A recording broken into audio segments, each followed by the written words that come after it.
Good afternoon. Welcome to Sir Ike TV. Okay, this time i-share ko sa inyo kung yung gumandang pananaw sa presyuhan ng bigas ngayon, no, na starting to go down as what being promised by President Bongbong Marcos. So, ngayon ay mayroon pala tayong 23 million kilos. So kung i-tons mo yan, yung 23 million kilos, i-divided by mo by 1,000 to make it tons, no?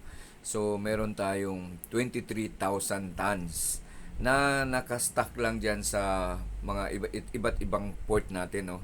Na nandun yung mga containers. So 888 containers. So so kung i-convert mo to tons yan, so yun, equivalent siya ng 23,000 tons. Oh. So, inaasahan itong darating na Oktubre hanggang sa January next year ay patuloy ang pagbaba ng presyo ng bigas tulad ng pinangako ng ating mahal na Pangulong Bongbong Marcos. At mamaya, isi-share ko din sa inyo yung balita ng Philippine News Agency, no. So si TTO ng so courtesy of Philippine News Agency, so i-share ko sa inyo na maganda din ang pananaw ng sa tingin na ni Salcedo, na siya din yung committee chairman sa dito sa tungkol dito, no. So at naniniwala siya na meron tayong magandang credit rating para sa ekonomiya ng bansa. Okay? So, ano ba yung credit rating? So, ano ba ang naging maganda nito? Ang maganda kung maganda ang credit rating natin, pwede tayong makautang sa mga lending institution, international lending institution na mababa ang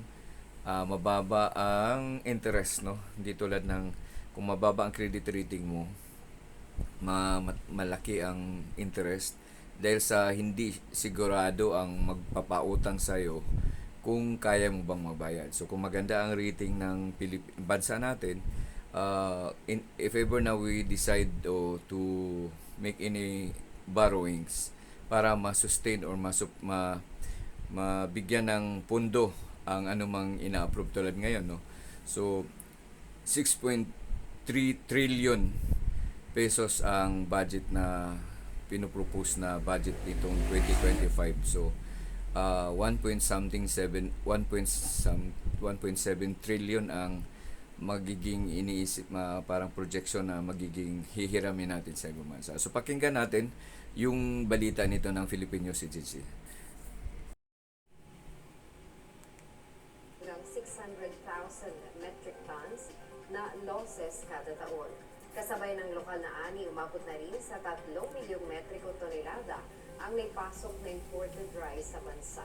Ayon pa kay Demesa, nakikipagtulungan ng DA sa Philippine Ports Authority upang mapabilis ang paglabas ng nasa halos 900 container o nasa 23 milyong kilo ng bigas na naantala sa mga pantalan.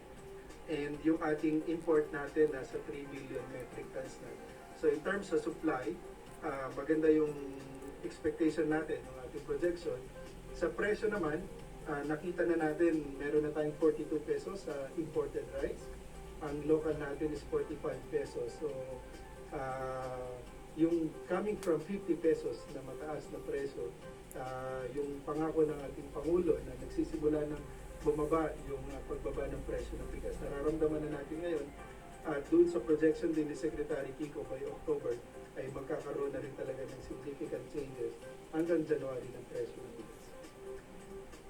Sa kabila ng pabago-bagong takbo ng ekonomiya sa buong mundo, nananatiling matatag ang pananaw ng mga mamumuhunan sa Pilipinas dahil sa maingat na pamamalakad ni Pangulong Ferdinand R. Marcos Jr. ayon kay Albay 2nd District Representative Joey Salceda. Ayon sa mambabatas, patunay nito ang muling pagtiyak ng Moody's ratings sa Baa2 investment grade rating ng Pilipinas na may stable outlook. Ayon kay Salceda na siya ring chairperson ng House Ways and Means Committee, Malaking hamon sa buong mundo ang mataas na presyo ng enerhiya at pagkain, ang pagbagal ng ekonomiya ng China at mga hamong kinakaharap ng Europa. Ngunit nananatiling matatag ang bansa bunsod ng pro-investment at fiscal policy ng pamahalaan.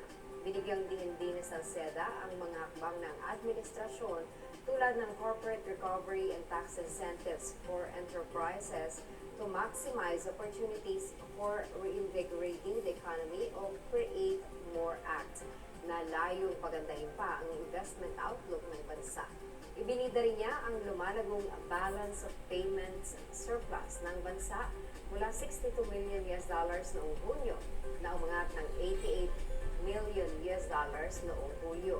Gayun din naman ang pag-control sa inflation at pag-aproba sa 2025 national budget sa tamang oras o schedule. Kumpiyansa rin si Salceda na makakakuha ng mataas na rating ang bansa sa susunod na taon mula sa Big 3 rating agencies na S&P, Moody's at Fitch. Tiwala rin ang mambabatas na makakamit ng bansa ang A-level rating sa bago matapos ang termino nitong